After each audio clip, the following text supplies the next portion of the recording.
дефект по дефект ќе стигнеме конечно денес и до најдефектниот и најконтроверзниот закон. Која е логиката да овде се објаснува дека се стимулира математика и природни науки? Замислете за деца од осмолетка. Зборуваме за осмолетка, не зборуваме за факултети. Зошто се дискриминираат сите други надпревари?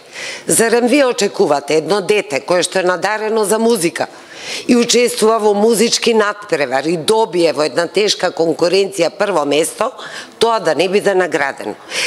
Како ќе се стимулира тоа дете? Од музичар, математичар ќе го направиме? Невозможно. Второ, зошто се тие стимулирање на природните науки?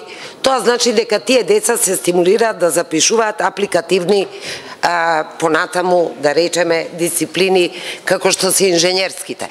Но, како што еднаш реков, најголемиот број на таксистика и нас се машински инженери.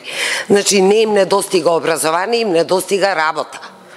И сметам дека овој закон и следниот за средно образование, истата дискусија мисля за двата, ги дискриминира цели категории на талентирани деца. Ние не можеме наеднаш преку ног да станеме математичка нација. Ниту пак, никој не излезе со анализа да каже колку годишно наши ученици добиваат награди и какви. Колку први награди, колку втори, колку трети, па да видиме колку тој буџет ќе биде оптеретен ако внатре се внесат сите дисциплини што се изучуваат во училиштата или во средните училишта.